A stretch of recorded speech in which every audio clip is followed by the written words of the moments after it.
En el año 2004 supe de fuente directa que los exorcismos son reales. Por definición, los demonios también. Resulta que en la iglesia, Salón del Reino, había un chico que avanzó bastante en el credo.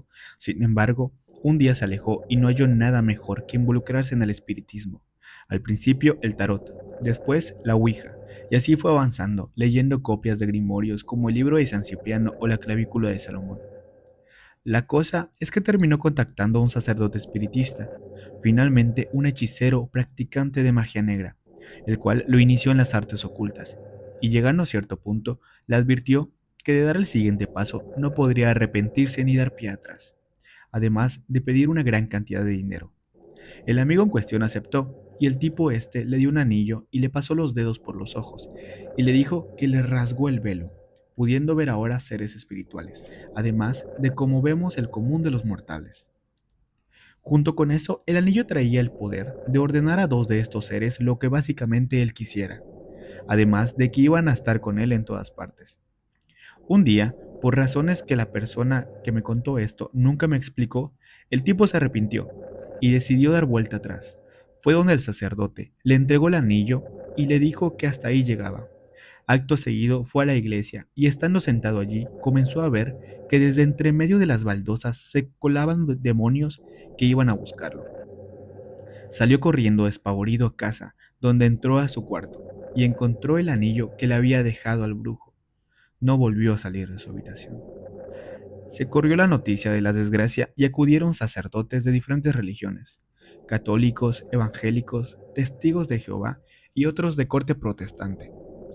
Entraban y conversaban con el muchacho, y tal como en las películas, él no pasaba poseído todo el tiempo, sino que cuando los demonios llegaban, lo poseían y le dejaban la nuca en la almohada y el resto del cuerpo levitando. Con la lengua hacia atrás y los ojos en blanco, los demonios hablaban a través de él. Con el tiempo ya no poseían, sino que aprovechándose que los veía, él mismo les advertía a los sacerdotes, pastores, ancianos que venían, cuántos eran y en dónde se ubicaban. Por lo tanto, estas entidades les hablaban desde el aire, así podía ser de lejos o al lado de la cara. Recuerdo que, en los detalles, me contó una ocasión que un pastor evangélico se puso a leer la Biblia y un demonio furioso le dijo: para ya de leer eso. Cierra ese libro o te mato ahora. ¿Acaso crees que yo no sé lo que dice? Yo vi a quienes la escribieron. Eso lo recuerdo bien por la cara de terror de quien me lo contó. Finalmente, los demonios lo dejaron en paz, al tipo, no sin antes advertir que cobrarían con sangre la jugarreta de los que se sentían afectados. Unos 3 meses después, su hermana cayó del balcón del edificio donde vivía. Al parecer fue un accidente. No mucho después, su tía falleció por un infarto fulminante, y los líderes religiosos que entraron a orar o rezar por él, de poco a poco fueron muriendo. Literal, siendo el que me contó la historia uno de ellos. Mi cuñado y amigo falleció en 2004, en un horrendo accidente de tránsito cerca de Angostura, donde yo fui uno de los que reconoció su cuerpo. Nunca me había atrevido a contar esta historia en público, porque sé desde ese momento que fuerzas muy superiores a nosotros conviven en el mismo espacio y que básicamente pueden hacer con nosotros lo que quieran si no estamos del lado correcto. Cuentan los antiguos habitantes mayas que en una comunidad existía una mujer que era muy hermosa e inteligente. Muchas eran las virtudes que la caracterizaban. Cocinaba, planchaba, limpiaba la casa y atendía muy bien a su esposo Manuel, un hombre humilde y muy trabajador. Sus vecinos la consideraban muy trabajadora y buena gente, pues siempre estaba dispuesta a ayudar al prójimo. Sin embargo, esta mujer escondía un oscuro secreto. Era una gran conocedora de las artes mágicas de los guayes y brujos del antiguo y desconocido Mayab.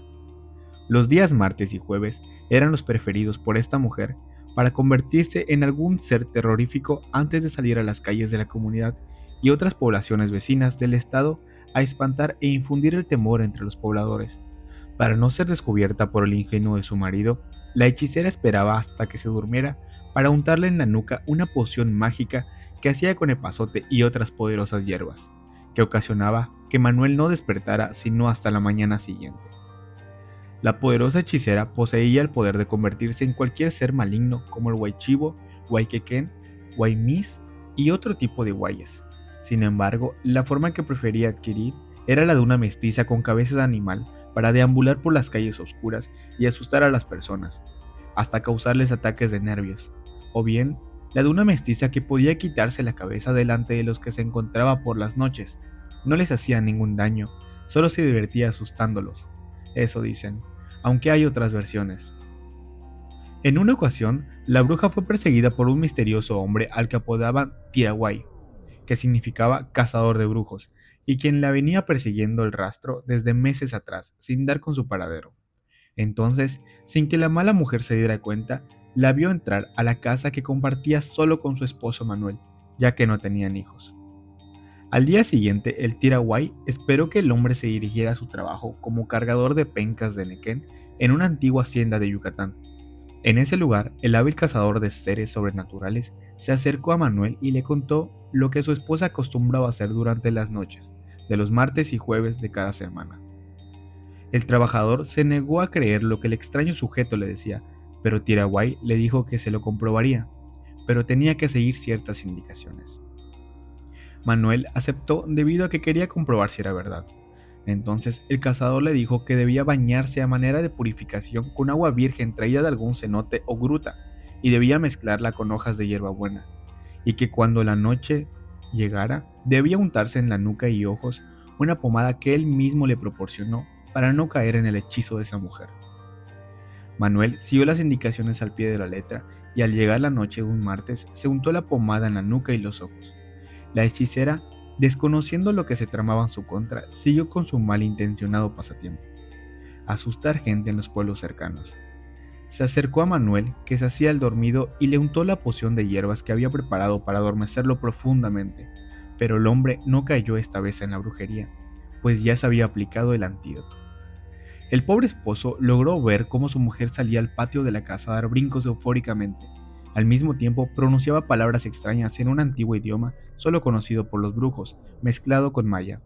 De pronto se detuvo y tomó por los cabellos, giró 9 ocasiones su cabeza a la izquierda, después 9 veces a la derecha, para luego quitarse la cabeza fácilmente y poner una de un animal la cual tenía un costado de ella. Eso parecía la cabeza de un caballo.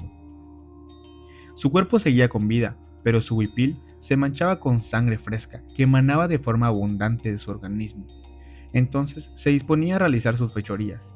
El pobre hombre estaba a punto de desfallecer por lo que su mujer hacía durante las noches, pero recobró la valentía y juró vengarse de ella. A la mañana siguiente se despertó y vio a su mujer durmiendo de lado tranquilamente como si nada hubiera pasado, pero Manuel ya estaba pensando cómo deshacerse de su compañera. Buscó al cazador de brujos para contarle lo sucedido y le habló de su deseo de venganza. Entonces, este le dijo que tenía que hacer lo mismo que la ocasión anterior, pero esta vez esperaría que el espectro se retirara para untarle sal a la cabeza que dejaba guardada en un antiguo baúl. Así lo hizo Manuel, y a su regreso la mestiza se dispuso a ponerse la cabeza, pero sintió un fuerte ardor que empezó a carcomerle las carnes. Lo intentó varias veces sin poder lograrlo. No le quedó más remedio que escapar con rumbo desconocido, abandonando su cabeza para siempre. El esposo, para evitar que el cuerpo errante regresara por la parte faltante, quemó la cabeza y la ceniza la esparció por rumbos apartados. Para evitar sospechas de los vecinos por la desaparición de su mujer, les dijo que lo habían abandonado porque no pudieron tener hijos. Se cuenta, una noche aquí en donde vivimos, que un par de amigos, al quedarse a altas horas de la noche, en la puerta de su casa, en los rumbos de la colonia donde vivían, según los ancianos, vieron que una mujer se acercaba hasta donde ellos estaban. Cuando estaba muy cerca y se fijaron que tenía una cabeza de un animal, lo peor fue ver que esa persona se podía desprender de esa cabeza, sin que le afectara en ello. Antiguos amigos asustados mejor corrieron tan rápido como pudieron y entraron a su casa con esa imagen terrorífica. Las historias de esta mujer aún se cuentan. Se dice que en varias poblaciones de Yucatán, Quintana Roo y Campeche se aparece la mestiza sin cabeza para provocar temor a sus pobladores y caminantes de las noches.